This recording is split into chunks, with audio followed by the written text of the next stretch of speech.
délire. Maintenant de ce litige foncier entre l'ONAD et les riverains d'Anono-Palmeraie, 80 hectares.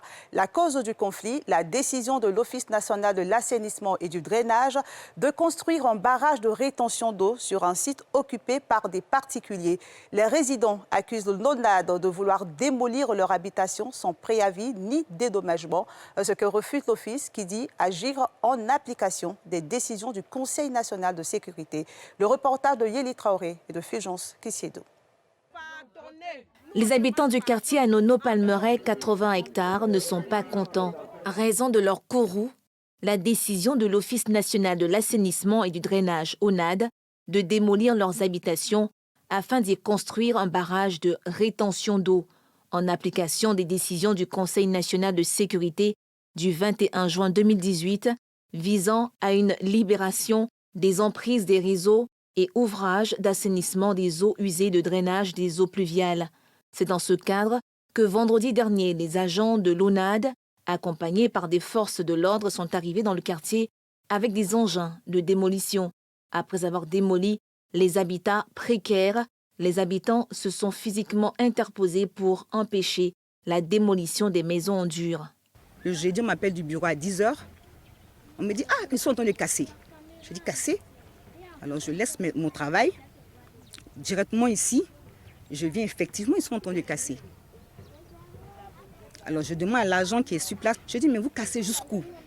Il dit « Vous habitez où, madame ?» Je dis « J'habite là. » Il dit « Oui, cette maison est dedans. » Sans préavis, sans rien du tout. Nous sommes des citoyens ivoiriens, on n'a pas volé pour être ici. Voici mon ACD.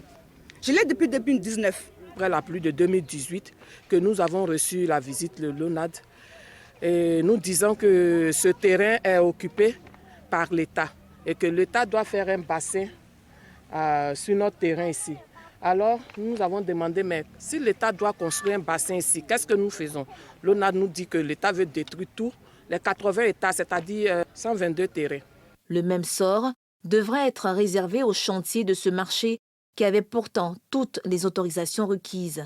Au moins 1000 femmes sont impliquées dans ce projet-là. À notre grande surprise, on nous dit qu'aujourd'hui, ce marché doit être détruit. Or que nous sommes dans un quartier qui regorge 122 familles. Donc vraiment, nous ne comprenons rien. Nous disons que s'il y avait vraiment un souci, on n'allait pas pouvoir nous permettre de nous engager dans ce gros projet-là. Pour les habitants, il existe un autre site autrement plus adapté aux besoins de l'ONAD qui pourrait épargner leurs habitations. Approchée par nos soins, la direction de l'ONAD réfute ces accusations et explique avoir respecté les procédures et agir en toute légalité. Compte tenu des problèmes d'inondation à la Palmeraie, à Labra et tout ça, et compte tenu des instructions du Conseil national de sécurité en juin 2018, qui notamment a dit qu'il fallait qu'on procède à la destruction de tous les édifices qui étaient sur les voies d'eau. C'est ainsi que nous, on a engagé le processus. Mais ça ne veut pas dire que les gens ne seront pas indemnisés. Pour le directeur général adjoint de l'Office, c'est un budget de 167 milliards qui est prévu pour dédommager les habitants qui sont dans les emprises des travaux à effectuer. Aujourd'hui, le dossier a été transmis au ministère du Budget. Sur les 7 sites qui ont été programmés, le montant des indemnisations fait 167 milliards. Maintenant, sur le site du barrage B6, ça fait 8 milliards. Pour aller encore dans les détails, les bâtis en dur, c'est-à-dire les bâtis non précaires, qui sont situés dans la cuvette du barrage B6, ça c'est autour de 2 milliards.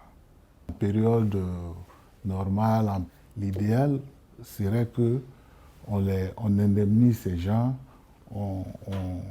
ensuite on démolit les bâtis, ensuite on fait les travaux.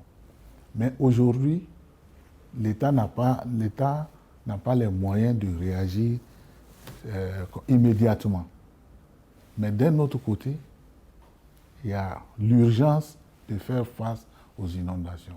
En attendant, les habitants d'Anono-Palmeraie souhaitent trouver un terrain d'entente avec l'ONAD en une solution qui leur éviterait de se retrouver dans la rue en pleine saison des pluies.